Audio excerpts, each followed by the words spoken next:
Assalamualaikum warahmatullahi wabarakatuh. Perkenalkan, nama saya Anastia Pujastuti dari Prodi Ilmu Farmasi Universitas Pertahanan Republik Indonesia tahun ajaran 2021-2022. Nah, di sini saya akan menjelaskan mengenai titrasi nutrimetri dengan nomor induk mahasiswa 320 210 201 002. Pertama, mengenai titrasi nutrimetri. Titrasi nutrimetri ini merupakan salah satu dari mata kuliah analisis farmasi dasar. Adapun pokok bahasan dari titrasi nutrimetri yang pertama adalah pengenalan, kedua, reaksi yang terjadi pada titrasi nutrimetri, ketiga, syarat-syarat dari titrasi nutrimetri, keempat, penetapan titik akhir. Selanjutnya, teknik titrasi, pembakuan, penetapan kadar, dan ada pula contoh perhitungan. Mari kita lanjut ke materi. Pertama, dari introduction atau pengenalan. Nah, sebelum kita mengenal jauh mengenai titrasi nutrimetri itu apa, kita harus tahu dulu titrasi nutrimetri ini merupakan salah satu muatan dari kimia analisis atau salah satu contoh dari kimia analisis. Apa itu kimia analisis?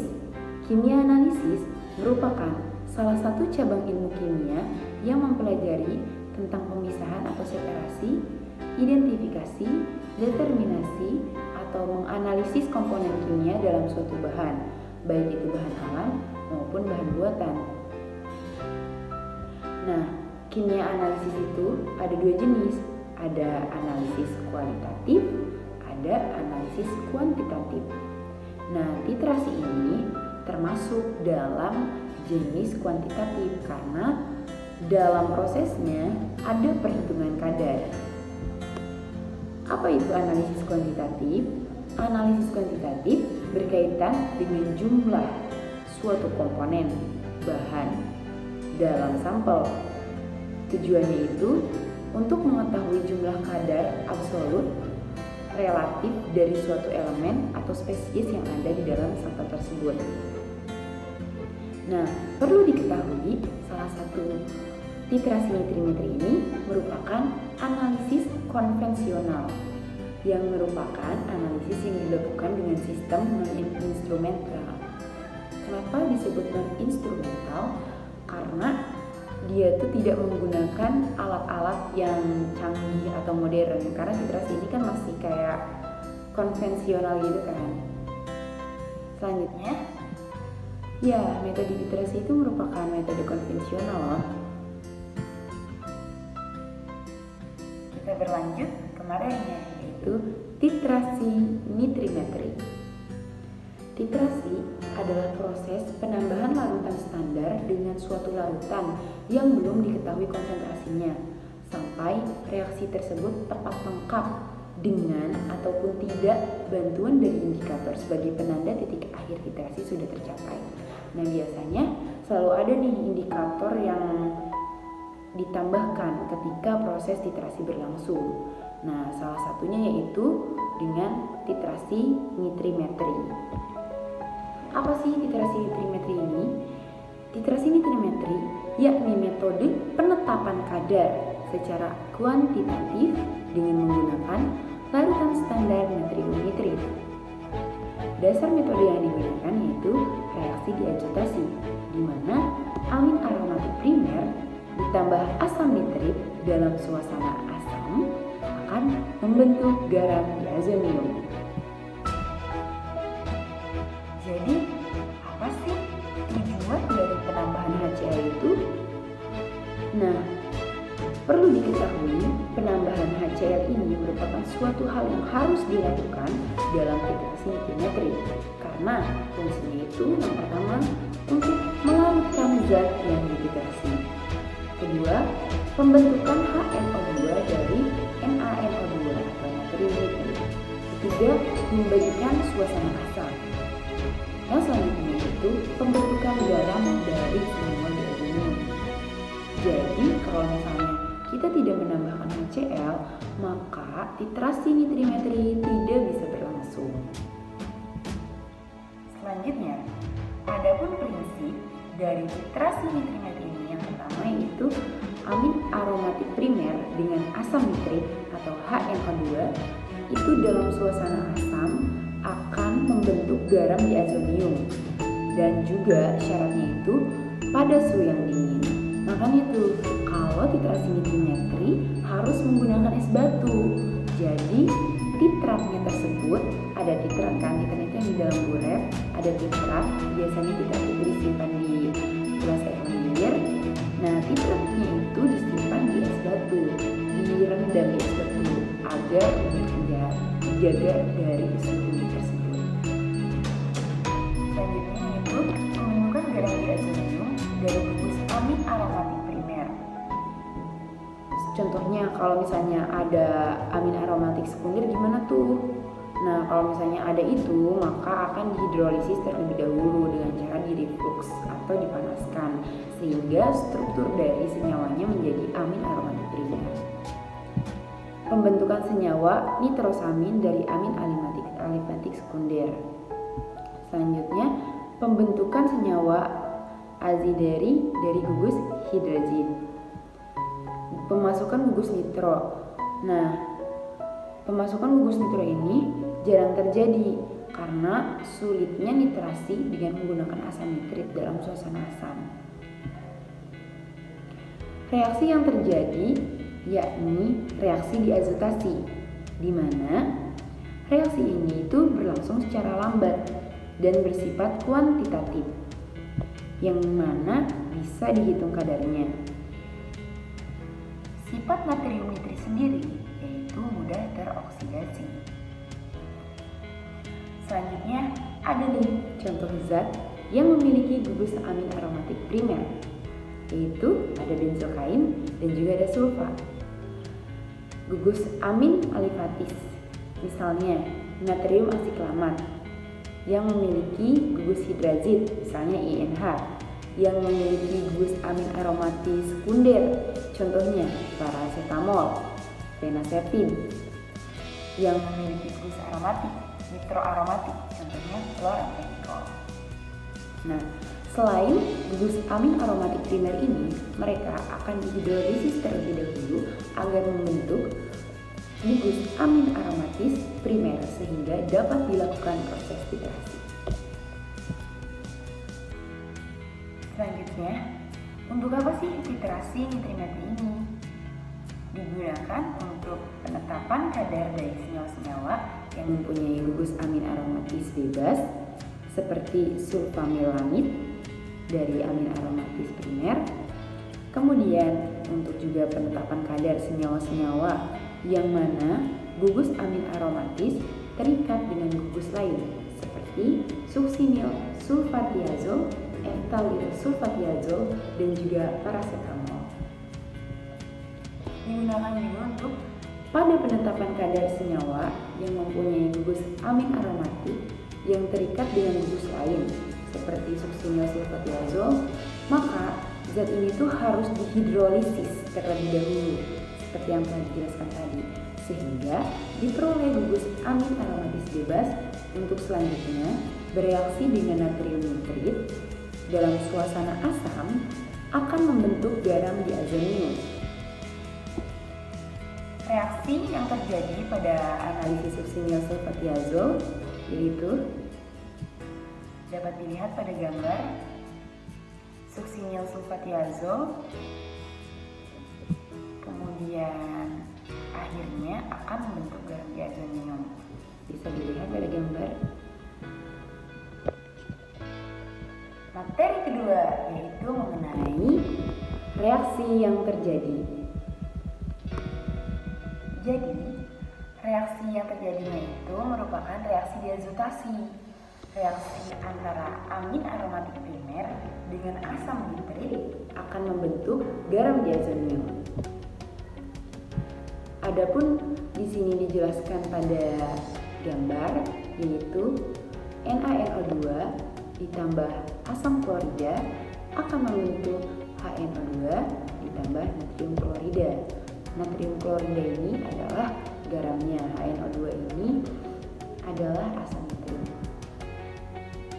Selanjutnya nanti ada reaksi juga, ada senyawa ditambah HNO2 menggunakan HCl akan membentuk garam diazonium. Perlu diketahui bahwa DE dari suatu senyawa pada reaksi nitrimetri ini adalah sama dengan BE-nya, karena 1 mol senyawa bereaksi dengan 1 mol asam nitrit dan menghasilkan 1 mol garam diazonium, sehingga dapat disimpulkan bahwa molaritas sama dengan normalitas.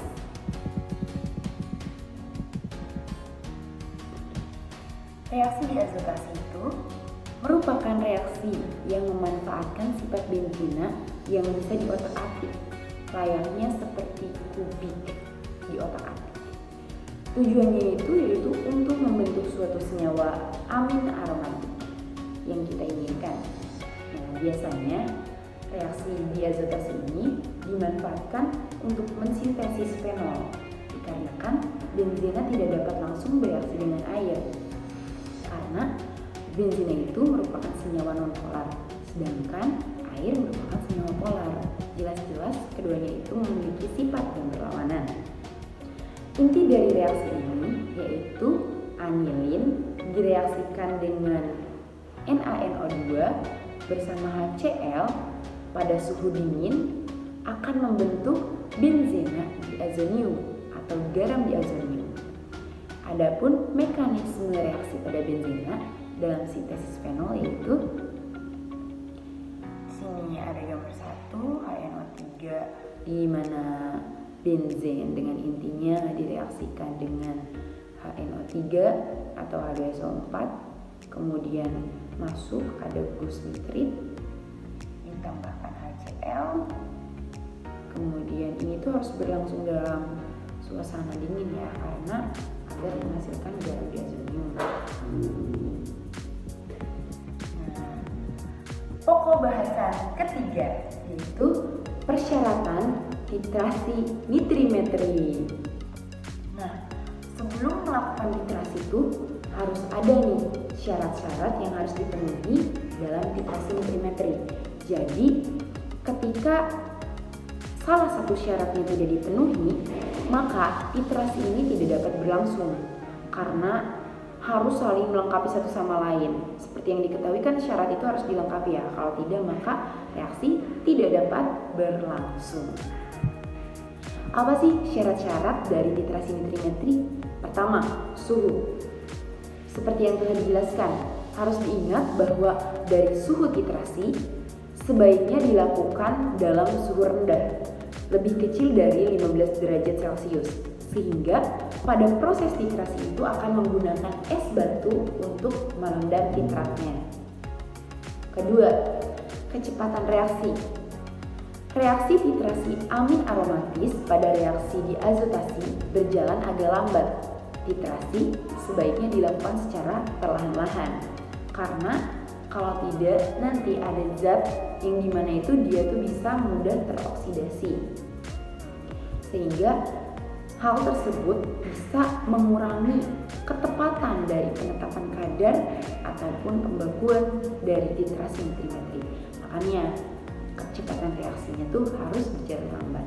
Ketiga, pengadukan. Nah, perlu diketahui bahwa proses pengadukan dilakukan secara perlahan-lahan, bisa menggunakan magnetic stirrer ataupun bisa menggunakan manual, yaitu menggunakan tangan. Seperti misalkan ini kan Erlenmeyer. Nah, Erlenmeyernya itu dikocok-kocok secara perlahan agar dapat merata ya. Suasana titratnya itu harus asam, makanya ada penambahan HCl. Selanjutnya pencelupan ujung boret. Jadi posisi ujung boret itu harus tercelup dalam larutan zat uji agar nitritnya itu tidak teroksidasi oleh udara, seperti yang telah dijelaskan tadi. Kenapa temperatur itu harus dalam rentang 0 derajat sampai 15 derajat Celcius? Karena apabila dalam temperatur tinggi menyebabkan asam nitritnya mudah menguap sehingga perlu penambahan KBr. Jadi pada titrasi nitrimetri ini adanya penambahan KBr atau kalium bromida agar mengurangi dari penguapan asam nitrit atau HNO2. Garam diazonium yang terbentuk itu tidak stabil dan akan terhidrolisis menjadi fenol dan gas nitrogen apabila terjadi pada temperatur yang tinggi. Selanjutnya, keasaman. Nah, keasamannya itu pH-nya harus sekitar 2 untuk terjadinya natrium nitrit menjadi HNO2 dan pembentukan garam diazonium. Kecepatan reaksi pembentukan garam diazonium itu berjalan agak lambat sehingga perlu pengocokan yang kuat pada saat titrasi dan juga stabil. Jadi jangan cepat lambat, tapi pengocokannya itu dilakukan dengan stabil, cepat tapi stabil. Kemudian dari titran ke titratnya sendiri itu harus berjalan lambat. Tadi kan disinggung nih tentang kalium bromida. Sebenarnya fungsi dari kalium bromida ini adalah ada 2. Yang pertama ada untuk stabilisator, kedua itu untuk katalisator. Jadi dari namanya sendiri ya, stabilisator, jadi fungsinya untuk penstabil. Jadi untuk pengikatan nitrit yang mencegah terjadinya penguapan HNO2 karena HNO2 itu udah menguap sehingga perlu penambahan KBr. Yang kedua, katalisator. Seperti yang telah diketahui bahwa katalisator ini merupakan katalis. Jadi katalis ini merupakan senyawa yang mana dia itu fungsinya untuk mempercepat reaksi yang berlangsung, tapi dianya tidak ikut bereaksi. Nah, si KBr ini fungsinya sebagai katalisator, yaitu untuk mempercepat reaksi diazotasi. Jadi pada prosesnya KBr akan mengikat NO2 membentuk nitrosobromid.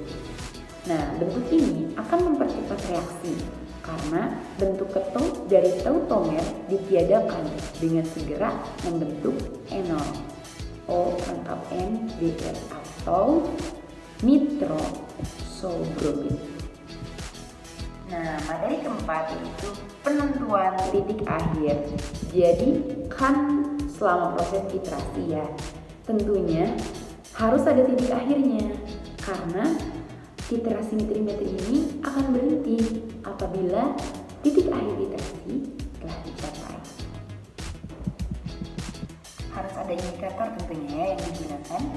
Jadi indikator ini dibedakan menjadi 3. Yang pertama ada indikator dalam, ada indikator luar, ada indikator potensiometri atau secara potensiometri. Pertama, indikator luar yang digunakan itu biasanya itu pasta kanji iodida atau dapat pula menggunakan kertas kanji iodida. Pada prosesnya, ketika larutan digoreskan pada pasta atau kertas, adanya kelebihan asam nitrit akan mengoksidasi iodida menjadi iodium. Dan dengan adanya kanji atau amilum akan menghasilkan warna biru secara segera. Indikator kanji iodida ini peka terhadap kelebihan 0,05 sampai 0,10 mili natrium nitrit dalam 200 ml larutan. Yang kedua, ada indikator dalam. Seperti namanya, indikator dalam. Jadi, indikator ini diteteskan ke dalam larutannya sehingga agar dapat terlihat titik akhir titrasi. Adapun indikator dalam yang dipakai dalam titrasi nitrimeter yaitu campuran antara trapeolin OO dan juga metilen blue atau metilen biru.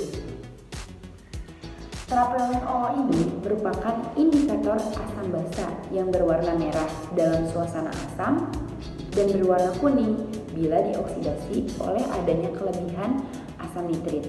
Nah, sedangkan metilen biru ini sebagai pengkontras warna, sehingga pada titik akhir titrasi akan terjadi perubahan dari warna ungu menjadi biru sampai hijau tergantung senyawa yang dititrasi.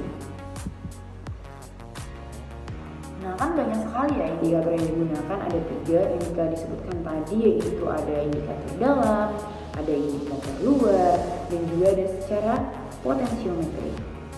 Lalu, apa sih metode yang baik untuk penetapan titik akhir nitrimetri? Menurut teori itu ada metode yang baik, yaitu metode potensiometri dengan menggunakan elektrode kalomel platina yang dicelupkan ke dalam titrat. Pada saat titik akhir titrasi, adanya kelebihan asam nitrit itu akan terjadi depolarisasi elektroda, sehingga akan terjadi perubahan arus yang sangat tajam, sekitar lebih 0,80 volt sampai 0,90 volt positif ya. Metode ini tuh merupakan metode yang sangat cocok untuk sampel dalam bentuk sediaan sirup yang berwarna, menurut penelitian dari Sujadi 2008. Nah, ada juga kekurangan pada indikator luar. Jadi, kalau kita menggunakan indikator luar, harus diketahui dulu nih perkiraan dari jumlah titran yang diperlukan. Sebab kalau kita nggak tahu perkiraan jumlah titran yang dibutuhkan, maka sering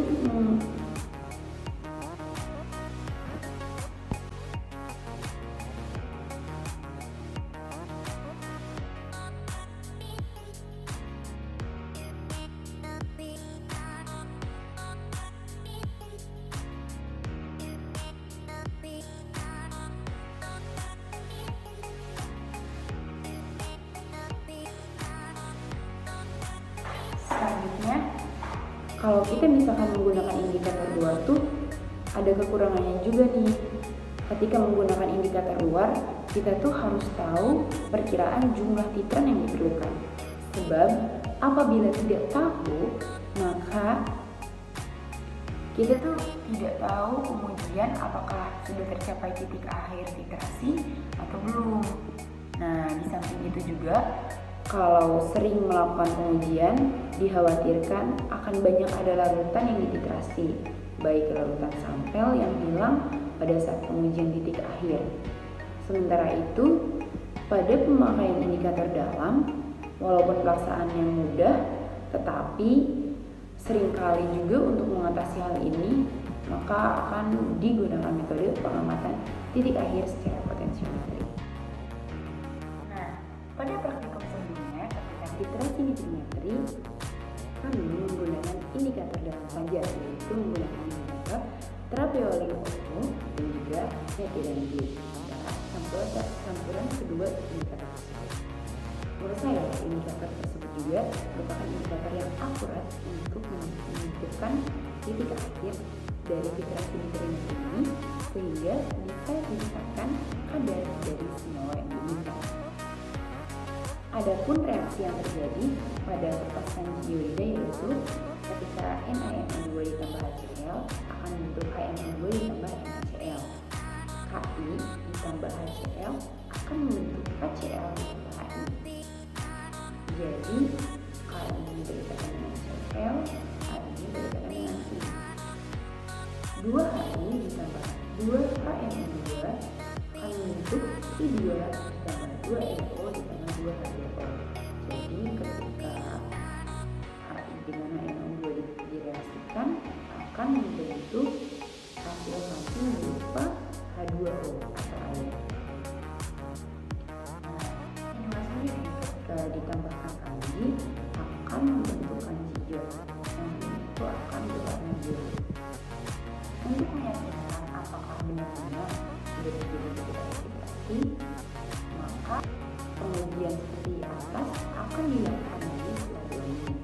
Jadi diuji setelah 2 menit, diuji lagi 2 menit kemudian, untuk meyakinkan benar nggak titik akhir itu sudah tercapai atau belum.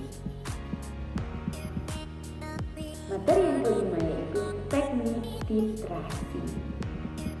Jadi titrasi yang digunakan pada materi kali ini yaitu titrasi nitrimetri chloramphenicol. Jadi sampelnya itu yaitu gugus nitroaromatik berupa chloramphenicol dengan berat molekul 323,13. Larutnya larutan asam klorida, titrannya larutan natrium nitrit dengan 0,1 molar, baku primernya yaitu asam sulfanilat, baku sekundernya yaitu natrium nitrit. Indikator yang digunakan yaitu indikator dalam berupa trapeolin dan metilen group dengan perbandingan 5:3 TS. Chloramphenicol. Reduksi chloramphenicol ini menjadi gugus nitro pada chloramphenicol akan berubah menjadi gugus amin. Dapat dilihat pada reaksi yang berada di gambar, nantinya akan terhidrolisis. Di sini kan ada chloramphenicol yang tereduksi sehingga gugus nitritnya itu NO2 akan berubah menjadi NH2.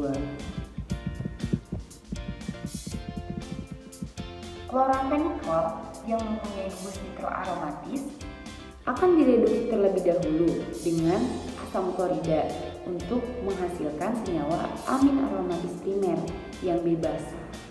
Yang selanjutnya itu akan bereaksi dengan asam nitrit untuk membentuk garam diazemin. Keenam, ada pembakuan.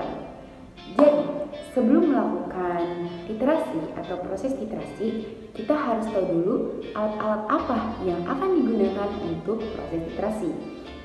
Terutama tinjauan di sini adalah titrasi chloramphenicol.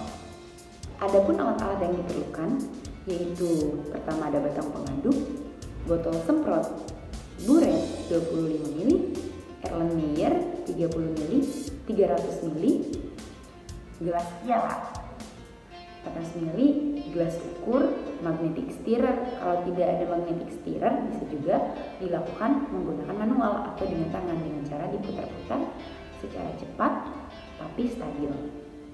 Kemudian ada tiga tetes, sendok tanduk, statif, klem, baskom yang nantinya baskom ini akan diisi oleh es batu agar suhunya itu terjaga tetap suhu dingin.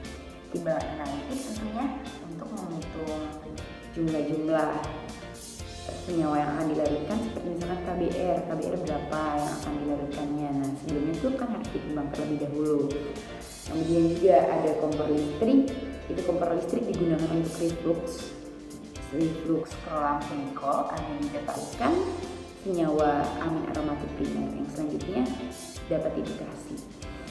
Ada lap kasar, lap halus, kertas laminating putih, buret, statif, klem, dan juga corong. Bahan yang digunakannya yaitu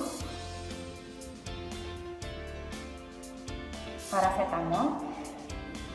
Bahan yang digunakan yaitu ada paracetamol, ada asam sulfat 10%, air suling atau juga air aqueous, kertas kanji iodida sebagai indikator luar, HCl encer, isoniazid, aluminium foil, es batu, kapsul, chloramphenicol, kertas timbang, kertas saring, kristal sulfadiazid, larutan HCl pekat, larutan baku natrium nitrit 0,1 N, serbuk KBR, serbuk ZN, dan juga tisu guru.